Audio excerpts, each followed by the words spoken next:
नमस्कार दोस्तों, welcome to life express where there is no drama, no fake, only facts to keep you awake. जी हाँ, सही सुना आपने। लाइफ एक्सप्रेस एक ऐसी दुनिया है, एक ऐसा एकेडमिक प्लेटफॉर्म है जहाँ हम बेमतलब की बातें नहीं करते, क्योंकि यहाँ बातें होती है सिर्फ रियल लाइफ के, रियल लोगों के, रियल अचीवमेंट्स की, और बातें होती है रियल नॉलेज की अंडर भारतीय ज्ञान परंपरा, जिसकी बुनियाद वसुधैव कुटुंबकम पर आधारित है। वसुधैव कुटुंबकम यानी the whole world is our family. भले ही वसुधैव कुटुंबकम और अतिथि देवो भव का पालन करते करते हिंदुस्तान को भारी नुकसान उठाना पड़ा, लेकिन आज हर भारतीय को ये कहते हुए काफ़ी गर्व होता है कि भारत एक ऐसा देश है जिसने आज तक ना ही किसी पे आक्रमण किया और ना ही किसी पे राज किया। हाँ, हमने पूरी दुनिया पे राज किया, लेकिन उनके अधिकार, अस्तित्व एवं संस्कृति को छीन कर नहीं, बल्कि उनके दिलों पर राज किया, अपनी प्राचीन सभ्यता एवं संस्कृति और फिलॉसफी की खुशबू बिखेर कर। इसी भारतीय परंपरा को आगे बढ़ाते हुए लाइफ एक्सप्रेस अपने मिशन पे आप सभी के सहयोग से आगे बढ़ रही है, जिसमें मेरा यही प्रयास है कि भारतीय संस्कृति एवं ज्ञान प्रणाली का समुचित अध्ययन कर उसके भाव को, उसमें निहित संदेश को आपके सामने, वर्ल्ड सोसाइटी के सामने प्रस्तुत करूं, क्योंकि आज पूरी दुनिया में एक नहीं कई कारणों से अनेक प्रकार के संकट के बादल मंडरा रहे हैं, खूनी युद्ध चल रहे हैं, परिवार में, समाज में, राष्ट्र में और पूरे विश्व में। पूरी दुनिया आज एक सोसाइटल मॉडल ऑफ लिविंग ढूंढ रही है, जिसे अपनाकर वो शांति और सौहार्द के साथ जी सके। लेकिन अफसोस, दुनिया के पास ऐसा कोई मॉडल नहीं है। लेकिन चिंता की कोई बात नहीं है, क्योंकि भारत के पास ऐसा सोसाइटल मॉडल ऑफ लिविंग है जिसे अपनाकर हम पूरे विश्व में शांति और उन्नति का मार्ग प्रशस्त कर सकते हैं। और उसी मॉडल को हम आज भारतीय ज्ञान परंपरा के रूप में देख रहे हैं। तो चलते हैं कार्यक्रम के अगले सेगमेंट हॉल ऑफ फेम की ओर, जहां हम मिलेंगे एक ऐसी शख्सियत से जो वाकई समाज के लिए एक रियल रोल मॉडल हैं, अपने उत्कृष्ट एवं सराहनीय कार्यों के चलते। लेकिन हम में से अधिकांश लोग उनकी उपलब्धि या अचीवमेंट से आज भी बेखबर हैं।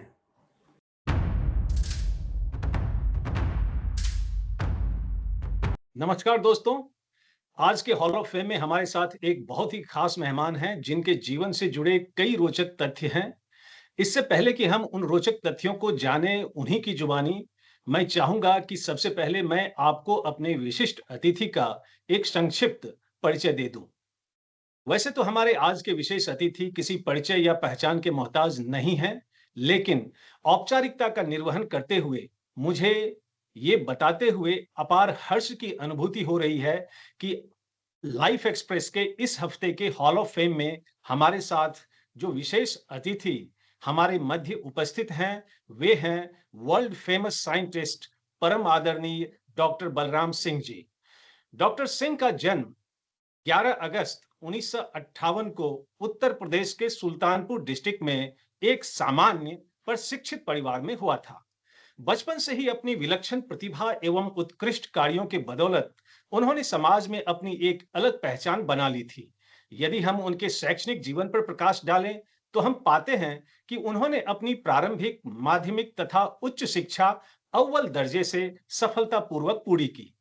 More importantly, Dr. Balram Singh received his doctorate degree from Texas Tech University, USA, on molecular topography and binding properties of phytochrome and other related tetraparolic proteins.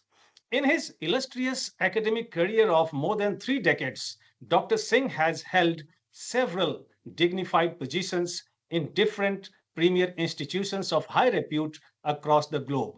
Some of the key positions that he has held and holds are visiting associate professor at Department of Microbiology and Molecular Genetics at Harvard Medical School, visiting professor at Department of Biochemistry, Georgetown University, Washington, DC, professor at Departments of Chemistry and Biochemistry and Biology, University of Massachusetts, Dartmouth, director of Center for Indic Studies, University of Massachusetts, Dartmouth, President and CEO of BB Tech Inc., President and CEO of Prime Bio Inc., President of Institute of Advanced Sciences and Director of Botulinum Research Center, Institute of Advanced Sciences. And I should not forget to add that Dr. Balram Singh has been felicitated with several prestigious awards and honors at national and international levels by a number of premier academic institutions, industries, and other significant bodies of knowledge for his scientific innovations, inventions, and varied research findings. Here I shall articulate some of the prominent awards like Chancellor's Innovative Teaching Award by UMass Dartmouth, USA, Young Investigator Grant Award by National Foundation for Infectious Diseases, Faculty Staff Development Travel Award by College of Agricultural and Life Sciences, University of Wisconsin, Madison, Texas Tech University Outstanding Graduate Student Teacher Award, Robert A. Welch Foundation Fellowship Award by Texas Tech University, and many more. His multi-talents and remarkable achievements and contributions to society make him a unique human being. For me, he is not simply a human, rather a superhuman, blessed with all types of righteous qualities and human values, and pleasure is solely mine in welcoming one and only the great scientist, Dr. Balram Singh ji. Namaskar, sir. Namaskar, namaskar. Thank you, Sanjay First ji. of all, we are truly delighted to have you with us in Life Express and for your gracious and scholarly presence in Life Express. I, on behalf of my entire team and my intellectual viewers, would like to extend a very warm welcome and sincere gratitude to you, sir. Thank you. Thank you. Sir, as we know from your rich academic and scientific profile that you have served science fraternity for more than 37 years in different highly responsible positions. तो इतने लंबे अनुभव के बाद, how do you look at three things? A, life, B, education, and C, science. और हमें आप ये भी बताएं कि क्या purposes of life, education, and science being served adequately and appropriately? Because my conviction is their purposes are not being served to a desirable extent. Over to you, sir. Thank you. Thank you very much. I think of the three things that you said, science is a way. As far as I see, after doing science, after learning science, after teaching science, the science is only a way in a very detached manner. That you look at things the way they are very objectively, in an unbiased way. Many times, according to Newton, you need to falsify your own notions. If you cannot falsify, then only the truth comes. And that is the way we should educate ourselves. So आपकी जो बात थी education की, तो science is the way for educating ourselves through ourselves. And whatever comes out of that is life that you asked. The life is should be looked at. If we have, like I have had many experiences, very long journey, not just in terms of distance, but in terms of how and what situation you are in and how and what situation you get. It's a long journey. In that you get experience. When you get that experience, then you look at them scientifically and then educate yourself with that knowledge, and then life will automatically come. In Indian tradition, like you said, I have some interest in Indian culture and tradition, and yoga is one of them. Actually, I taught a course on science of Kriya Yoga in the University of Massachusetts as a science course. It met the requirement of science requirement for undergraduate students to graduate. And in that one, the question you asked and how I think of it, the study of yourself is called Swadhyay. A study by yourself to books is not Swadhyay. A study of yourself in those circumstances of life is Swadhyay. And then you become wise after that in life. Great, great. So study of yourself. What a point you have made, Good. sir. Wow. Great, great. Sir, my next question is about degradation of human values.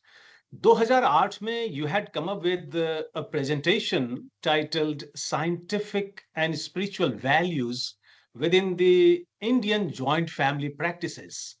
लेकिन क्या Indian और क्या American आज मानव मूल्यों का, मैं कह सकता हूं, या जीवन मूल्यों का इतना पतन हो गया है कि परिवार, समाज और ये धरती रहने लायक नहीं रही? क्यों और कैसे हो गया ये सब? आप बताएं कि इस गिरते मानव मूल्य या जीवन मूल्य के कारण और निदान क्या है आपके अनुसार? जी। भारतीय परंपरा में परिवार जिसको कहते हैं, संयुक्त परिवार पहले हुआ करता था। परिवार का मतलब होता, परि का मतलब वो चारों तरफ, पेरीमीटर, परिधि जिसको कहते हैं। वार का मतलब वो जो दिखाई पड़े। जब आप कि ना, you are on the margins in English जैसे बोलते हैं ना, कि हम when you are in on margins, put yourself on margins, not in the center, then you whatever you see, Bhagavad Gita में है, परिचर्यात्मकम कर्म शूद्रसी अपि स्वभावजम।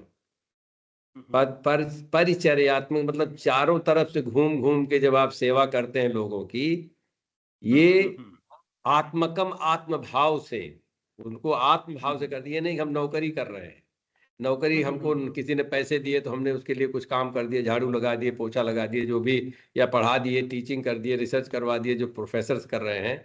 जब ये करते हैं तो उसको परिचर्या नहीं कहते हैं, ना ही वो परिवार हो सकता है। हमारी, अब आपने कहा कि हमारी समस्या क्या है, हमारी समस्या ये है कि हम अपने को बीच में रखते हैं। जो शब्द है फैमिली, फैमिली शब्द जो है फेम से आता है। मैं फेमस हूँ, बाकी हमारे साथ में जो रहते हैं हमारी फैमिली है। तो जहाँ पे ये भाव हो जाता है कि ईगोइस्टिक भाव है, तो पहला वाला था सेवा भाव होता है। सेवा भाव के, सेवा is different than service. Service जो शब्द की व्युत्पत्ति है वो स्लेवरी से होती है। जो आप किसी से सर्विस लेते हैं, उसको पैसे देते हैं, वो स्लेवरी है। मैंने आपको खरीद लिया, आप हमारा, हमको चाहे हम बोले पढ़ाने के लिए पढ़ाइए, ड्राइविंग करने के बोले ड्राइविंग कीजिए, झाड़ू लगाने के लिए बोले झाड़ू कीजिए, हम आपको पैसे, जब पैसे दे के काम करवाया जाता है वो स्लेवरी है। लेकिन जब सेवा की जाती है प्रेम भाव से, जैसे आपने कहा परिवार की बात, तो जब हम परिवार की सेवा करते हैं कर्तव्य भाव से, जब करते हैं समाज की सेवा कर्तव्य भाव से जब करते हैं, तो वो सेवा होती है। सेवा शब्द की जो उत्पत्ति है वो सिवी से आता, सिविंग, जिसमें अंदर, जिसमें आपकी कला होती है। जब आप अपने कला के हिसाब से लोगों को सेवा देते हैं और कर्तव्य भाव से जब उसको करते हैं, तो आपको कुछ की आवश्यकता, आप ये नहीं सोचते हमको ये मिलेगा तो हम ये करेंगे। तो आप अभी कह रहे हैं कि हमारा पूरा समाज कैसे टूट चुका है, बिगड़ चुका है। ये तो सिर्फ इतना ही नहीं रह गया है कि आप हमको कुछ मिलेगा, बल्कि उसमें धूर्तता भी की जाती है। अब जैसे कि हमारा इकोनॉमिक सिस्टम, अर्थ जिसको कहा जाता है ना, धर्म अर्थ काम मोक्ष, उसमें जो अर्थ, अभी अब उसका डेफिनेशन आप सोचिए। आप तो थोड़ा सा लिंग्विस्टिक्स के आदमी है तो ज्यादा अच्छे समझ में अभी आएगा आपको। धर्म का मतलब होता है जो प्रकृति होती है। जैसे मैंने कहा, स्वाध्याय से धर्म का ज्ञान होता है। हम क्या हैं, हमारी प्रकृति क्या है, जब हम अपने को स्टडी करेंगे तभी तो होगा। तो हम धर्म वहां से ज्ञान होता है, इसीलिए लोग जाते हैं शिक्षक के पास, आचार्य के पास, अपने को जानने के लिए। वो ये नहीं जी कि हमको जी। इतना याद करके सुना दिया और हमको ये सर्टिफिकेट मिल गई वाली नहीं। जो हमारे यहाँ के धर्म, अर्थ का मतलब लोग सोचते हैं कि पैसा, अर्थ का मतलब अर्थ होता है, अर्थ का मतलब meaning, not money.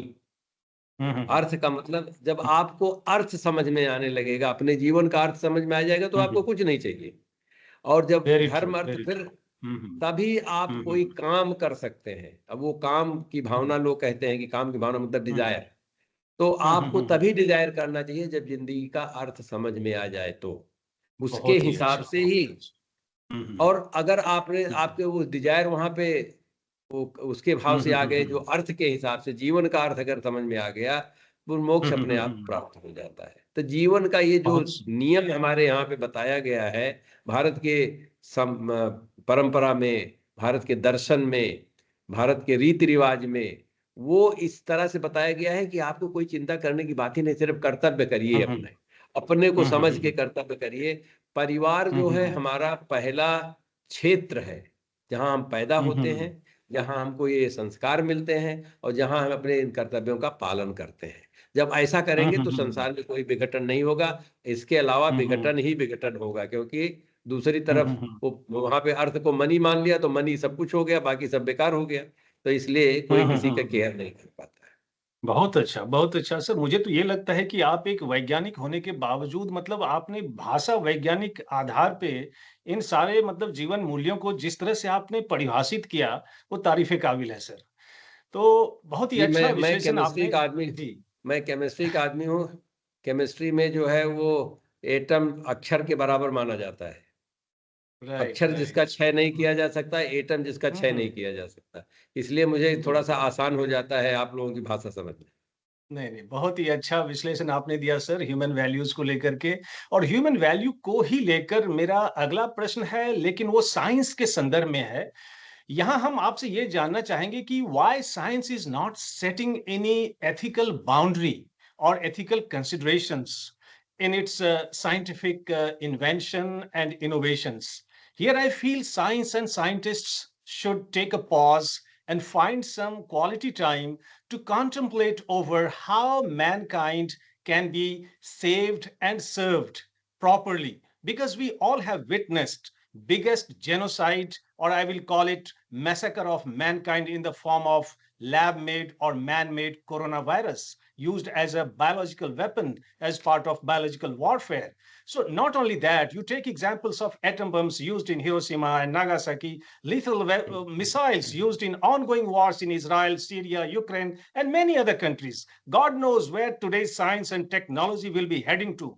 Here I feel glad at least Madame Curie talked of spirituality in her science. So my question here is, why righteousness or ethical consideration is missing in today's science and technology, and where lies the solutions of ongoing humanitarian crisis worldwide from scientific perspective? Over to you, sir.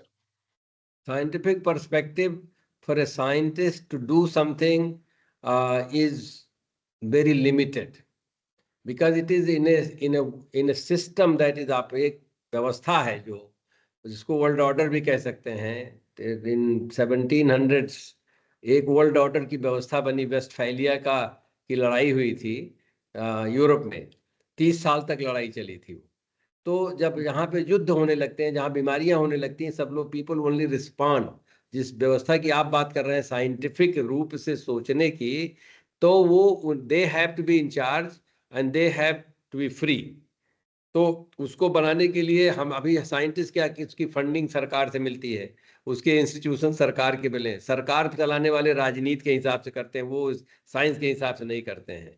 हमारे यहाँ जैसे राम राज्य की व्यवस्था थी, तो जब महात्मा गांधी जी ने राम राज्य की परिकल्पना की, तो उसमें जब उन्होंने व्यवस्था की, उसमें यह था कि हम एक दूसरे को जानते हैं, हमको ये नियम और कानून, जो कानून बंद की व्यवस्था है, वो नहीं होती है उसमें। जैसे हमने कहा, स्वाध्याय के हिसाब से अगर हम आपको जानते हैं, अब हमको जानते हैं, मैं गांव का रहने वाला हूं, गांव में हमको कानून बनाने की जरूरत नहीं है, हम सब लोग एक दूसरे को जानते हैं। मेरे बचपन में ऐसा होता था, जिसमें कि अगर किसी के साथ अन्याय हुआ, तो उस व्यक्ति की एक ही कहानी होती थी, सुबह जाके सबके घर बता दिया कि हमारे साथ ये अन्याय हुआ है, शाम को हम आपसे चाहेंगे कि आप हमारे लिए घंटा 2 घंटा समय दे दें।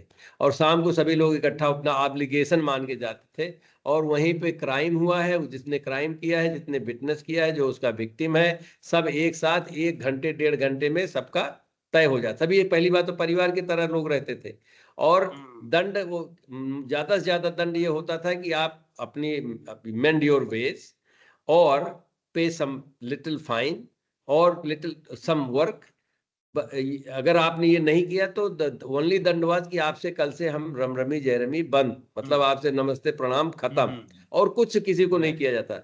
इतना बड़ा दंड माना जाता है सोशल बाइकाट कि सब ठीक हो जाता था। तो मैं ये इसलिए कह रहा हूं कि जब तक सामाजिक व्यवस्था को फ्री नहीं किया जाएगा, साइंस फ्री नहीं हो सकता है। साइंस को तो एक वेपन जैसे आप कह रहे हैं यूज किया जा रहा है, वेस्टर्न वर्ल्ड वाले यूज करते हैं, जिसके पास टेक्नोलॉजी है वो बटन दबाया या कि बटन दबाने की धमकी दे दिया तो फिर सारा खेल बिगड़ गया। दूसरे वाले भी यही कर रहे हैं, और फिर then everybody employs the scientist are not free to create their own system of checks and balances. इसमें एक दूसरे के विश्वास पे हम बात करते हैं। अगर आप एक साइंटिस्ट हैं तो आपने जो एक्सपेरिमेंट किया उस एक्सपेरिमेंट के आगे हम अपनी बात बढ़ाते हैं, क्योंकि आपके ऊपर विश्वास करते हैं। जो व्यवस्था है इस समय समाज की जो व्यवस्था है उसमें तो हम एक दूसरे के ऊपर विश्वास तो नहीं ही करते, बाकी कुछ करें चाहे न करें।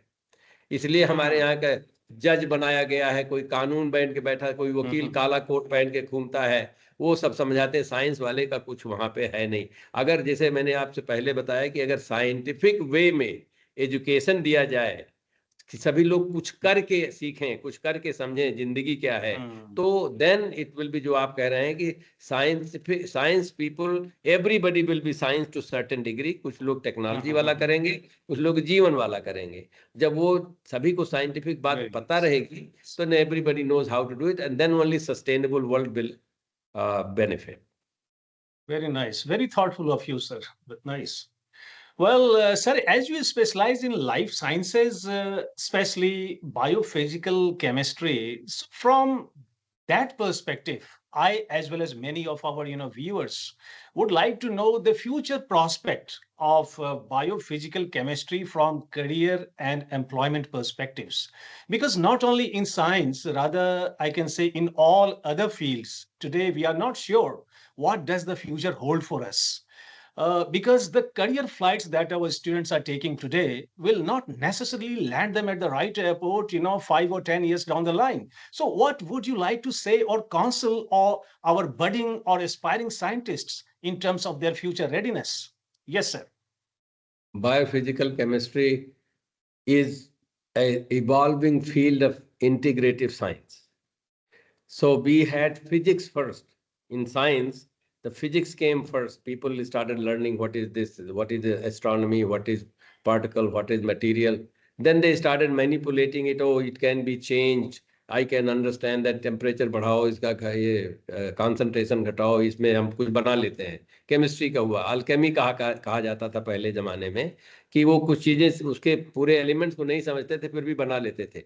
फिर बायोलॉजी में आया कि बायोलॉजी में ये सब इसका सबका क्या प्रभाव पड़ता है। तो इसलिए बायोलॉजी, क्योंकि हम लोग खुद बायोलॉजी के प्रोडक्ट हैं, हमारा जीवन उससे चलता है, तो हम उसके केमिकल फिजिकल एस्पेक्ट्स को समझने लगे। ये है बायोफिजिकल केमिस्ट्री।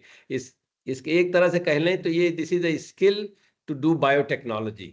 अगर आप जैसे फ्यूचर प्रोस्पेक्ट की बात कर रहे हैं तो उसमें अगर आपको समझ में आ गया बहुत बृहद रूप से, in very broad terms, then you will be able to do biotechnology for technological development. आप घर बनाएंगे तो सोलर एनर्जी के हिसाब से बनाएंगे, प्लांट लगाएंगे, जो खाना खाएंगे उसको उस तरह से खाएंगे, समझ जाएंगे कि ऐसा है। अगर कोई बीमारी होती है तो उसका उपचार कैसे करेंगे, this is all can come from biotechnology. Biotechnology can also be very creative.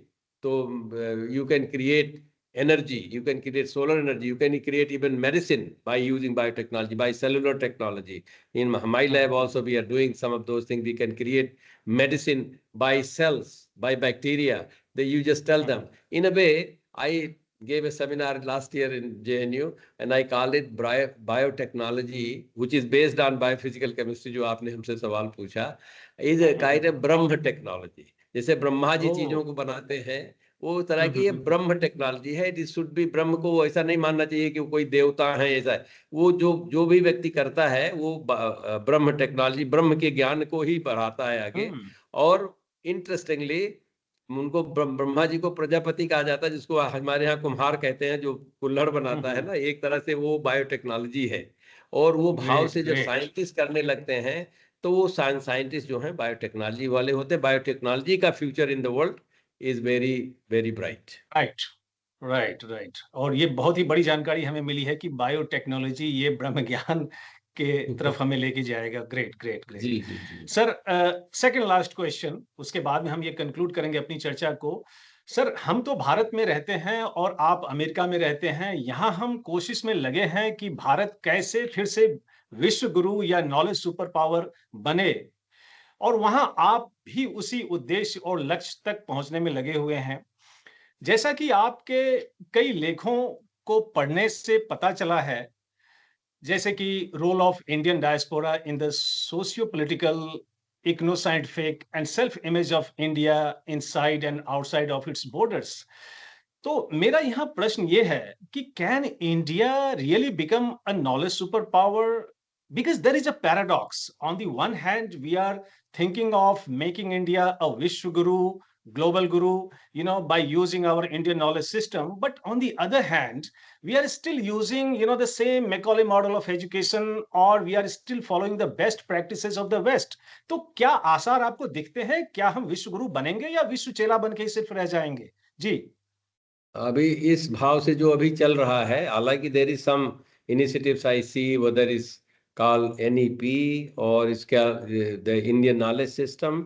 I think it's at least a good initiative उस फील्ड में, उसमें। लेकिन जो रियलिटी है प्रैक्टिस में, including government practice and educational practice, which is just referring to the two main features, this is totally copy of the West world. You will never be able to get मैं chemistry का professor हूँ और आप linguist के professor हैं। आप हम chemistry की क्लास में भेज दिया जाएगा तो obviously you will look like a fool, यानी हमको लिंग्विस्ट के क्लास में भेज दिया जाएगा, I will look like a fool. So we have already designed our foolishness by copying somebody else. So क्योंकि जमीन की मिट्टी का फर्क पड़ता है, एनवायरनमेंट का फर्क पड़ता है। वही आपके साथ ही चर्चा हो रही थी, तो मैंने कहा कि भारत की भूमि जो है बड़ी ही अनोखी है, because of Himalaya on one side, 3 side ocean, and this has 6 seasons. There is no other country in the world has. No other country can escape the ice age except India. तो बहुत सारी ऐसी चीजें जो कि आपकी अनोखी हैं। हमारे यहाँ से ही आज का जो संसार है, पिछले 65,000 years के भीतर सारी के सारे लोग भारत से गए होंगे, कुछ लोग अफ्रीका को छोड़ के। तो एक जो हम कहते हैं वसुधैव कुटुंबकम, मतलब ये सारा पृथ्वी जो है हमारा ही कुटुंब है। हमको जब वो भाव आ जाएगा कि हमको यहाँ के ज्ञान से, अपने ज्ञान के हिसाब से सबको अपने जीवन को बिताना और दूसरों को समझाना, that will have every aspect of it, not only just education but also economy, how you run the economy, who will run the economy. Scientists should be the person who creates should be the person to run the business, not the people who are just trying to make profits, finding out some kind of system they create of जो भी वो होता है ना, share बाजार बचाने का, ये करके वो करके, क्योंकि they are not the creator, they are just धूर्त दलाल, जिनको कहते हैं। यहाँ पे दलाल स्ट्रीट पे है भी, इंडिया का जो स्टॉक मार्केट है वो दलाल स्ट्रीट पर ही है। तो it just tells you, it takes you a long way to tell what exactly is going on. Right. Well, the last question, sir. Last question for you.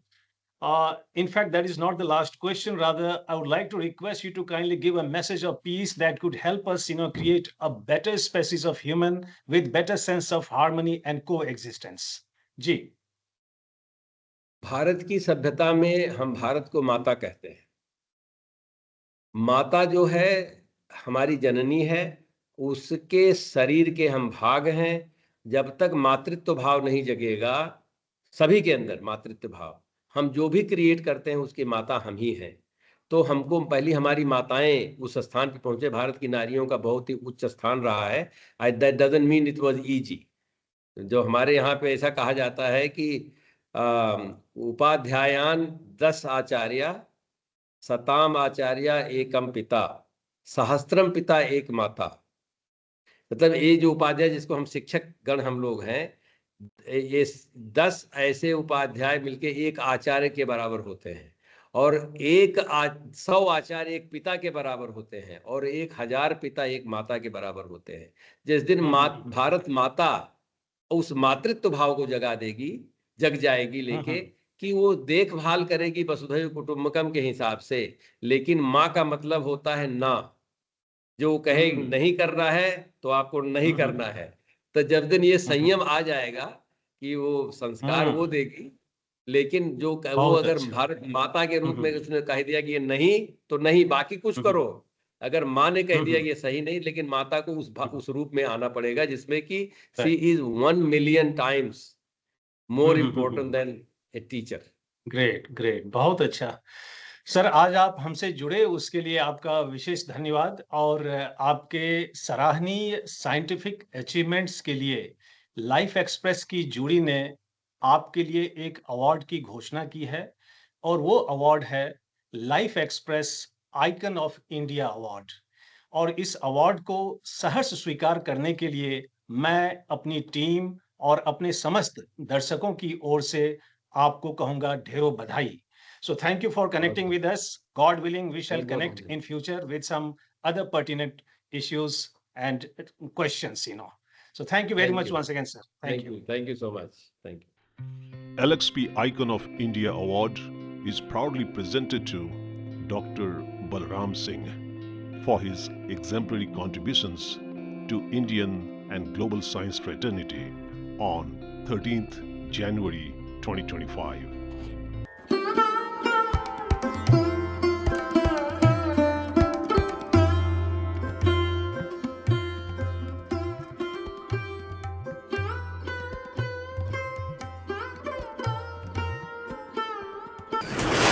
नमस्कार दोस्तों, हमेशा की तरह आज के आई के सेगमेंट में सबसे पहले हम एक ह्यूमन वैल्यू सीखेंगे, और उसके बाद हम एक भारत के पारंपरिक मान्यता या ट्रेडिशनल बिलीफ के वैज्ञानिक कारण को भी समझेंगे।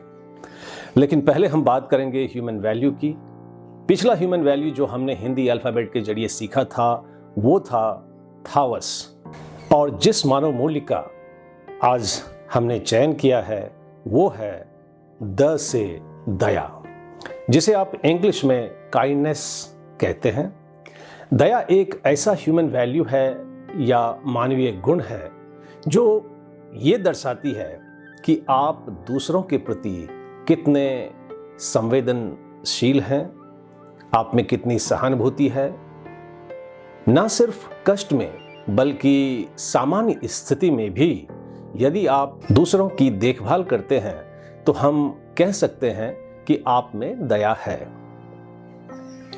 जिस प्रकार हम ईश्वर से दया की भीख मांगते हैं कि हे प्रभु मुझ पे दया दृष्टि बनाए रखना, उसी प्रकार हमें भी अपनों के प्रति और दूसरों के प्रति दया भाव रखनी चाहिए। तभी समाज में एक सौहार्दपूर्ण संतुलन बना रहेगा। ये नहीं कि सिर्फ हम अपने परिवार के लोगों के लिए या अपने समुदाय के लोगों के लिए या अपनी जाति, मजहब या धर्म के लोगों के लिए दया रखें। हमें तो हर व्यक्ति, हर जीव जंतु एवं हर पेड़ पौधों के प्रति भी दया रखनी होगी। इसलिए याद रहे कि आप अपनी दया को सीमित ना करें किसी स्वार्थवश। दया का भाव सब में और सब के प्रति समान हो। गौतम ऋषि ने तो मनुष्य के लिए 8 आत्म गुणों में से दया को प्रथम स्थान दिया है, ये कहते हुए कि दया सर्वभूतेषु, यानी सभी मनुष्य मात्र पर दया किया जाए। और यकीन माने, जब आप में दया होगा तो आपको अंदर से शांति मिलेगी, आप प्रसन्न रहोगे, कठिनाइयों से लड़ने में एक नई ताकत मिलेगी और आप सबके चहेते बन जाओगे। तो दया के इस महत्व के साथ हम आगे बढ़ते हैं अपनी एक पारंपरिक मान्यता के वैज्ञानिक कारण की ओर, और इसके अंतर्गत आज हम समझेंगे हिंदू विवाह विज्ञान, दो आत्माओं का मिलन, अकॉर्डिंग टू केवी सिंह। पुनर्जन्म सनातन चिंतन का एक महत्वपूर्ण अंग है। इस जन्म में हम एक दूसरे से संबंध स्थापित करते हैं, वे हमें आने वाले अगले किसी जन्म में जोड़ते हैं। संबंधों का यह संयोग और विग्रह भारतीय दर्शन में ऋणबंध कहलाता है। इतिहास के पूर्व काल में जब समाज व्यवस्थित नहीं था तो स्त्री पुरुष के बीच कोई निश्चित संबंध भी नहीं था। वह समाज मातृवत था क्योंकि पिता सुनिश्चित नहीं होता था। उस समय एक सामाजिक जागरूक व्यक्ति श्वेत केतु ने इस अव्यवस्थित स्थिति को व्यवस्थित रूप दिया। बाद में समाज चिंतकों ने उस व्यवस्था को और निखार कर धर्म सूत्रों में बांध दिया और इन प्रकार मातृवत समाज पितृवत बन गया। वहीं से आरंभ हुई आज की कुटुंब व्यवस्था। कुटुंब और गृहस्थी ऐसे दर्शन हैं जो दुनिया में कुछ एक समाजों में ही देखे जाते हैं। विवाह हिंदू समाज का एक महत्वपूर्ण संस्कार है। यह मात्र संस्कार ही नहीं, एक बहुत बड़ा उत्तरदायित्व भी है जो उसे राष्ट्र, समाज और परिवार के प्रति निभाना होता है। राष्ट्र, समाज और परिवार के लिए उत्तरदायित्व वाला दर्शन विश्व में अन्यत्र नहीं देखा गया है। स्त्री पुरुष में जो स्वाभाविक अपूर्णता है, विवाह उसे पूर्ण करता है। विवाह है मिलन दो आत्माओं का, दो परिवारों का। भारतीय मनीषियों ने विवाह संस्कार को एक ऐसी साफ सुथरी गृहस्थी देने वाला माना है जैसे किसी योगी की समाधि। एक दूसरे के लिए कर्तव्य, प्रेम, त्याग, विश्वास, समर्पण और निष्ठा इस संबंध की नींव में होते हैं। और जब इस संबंध में ये भावनाएं नहीं होंगी तो वही होता है जो आजकल समाज में हमें देखने को मिल रहा है। अब समाज, राष्ट्र और परिवार के प्रति युवकों का वह उत्तरदायित्व नहीं देखा जाता। आज महत्वपूर्ण हो गया है अहंकार और मैं, बस मैं और मेरा परिवार के मद में वे चूर रहते हैं, जिसके चलते परिवार का परिवार आज टूट रहा है। हिंदू विवाह के विधान वैदिक संस्कारों से निकले और बने हैं। एक दूसरे को विवाह सूत्र में बांधने से पूर्व स्त्री पुरुष दोनों की जन्म कुंडली मिलाना जरूरी है। इसी प्रकार यदि दोनों की योनि एक प्रकार की होंगी तो संतान उत्पत्ति में बहुत कठिनाई आएगी। एक गोत्र में विवाह होने पर संतान शारीरिक रूप से दुर्बल होगी। कुंडली मिलाते समय वैवाहिक जीवन के अनेक पहलुओं पर विचार किया जाता था। कुंडली मिल जाने पर सगाई होती है। इस अवसर पर वर का तिलक और वधू की गोद भराई होती है। शादी से पहले कन्या, बहन और बेटी होती है। अब उसे पत्नी व मां बनना है, इसलिए गोद भराई के द्वारा आशीर्वाद के रूप में 5 शुभ पदार्थ उसके आंचल में देकर गोद भरते हैं। और भी कई रस्म हैं, लेकिन समयाभाव के कारण अभी हम उस पे नहीं जाएंगे, बल्कि किसी और एपिसोड में हम इस चर्चा को जारी रखेंगे। आज के सत्र की समाप्ति मैं फिर एक आह्वान के साथ करूंगा, खासकर डॉक्टर बलराम सिंह जी की बातचीत से निकले कुछ मुख्य अंश को लेकर। सबसे पहली बात और महत्वपूर्ण बात ये कि science is the way for educating ourselves through ourselves, and whatever comes out of that is life. Secondly, he wisely defined स्वाध्याय। अभी तक हम यही समझ रहे थे कि सेल्फ स्टडी इज स्वाध्याय, लेकिन उन्होंने कहा कि सेल्फ स्टडी इज नॉट स्वाध्याय बल्कि study of your self is स्वाध्याय। और सबसे बड़ी बात उनके व्यक्तित्व का ये लगा कि एक प्योर साइंटिस्ट होने के बावजूद भारतीय ज्ञान परंपरा उनमें कूट कूट कर भरी हुई है। We really feel proud to have him there. कई और अच्छी बातें उन्होंने करी, यहाँ तक कि उन्होंने बायोटेक्नोलॉजी को ब्रह्म ज्ञान से उसकी तुलना की। लेकिन उनकी एक बात जिससे मैं इस सत्र को समाप्त करना चाहूँगा वो है कि हम कोई कर्तव्य जो करते हैं वो कर्तव्य सेवा भाव से ही करें, तभी हम सस्टेनेबल वर्ल्ड की ओर बढ़ सकेंगे। तो मिलते हैं अगले एपिसोड में। Till then enjoy your time meaningfully, और हाँ, अपना और अपनों का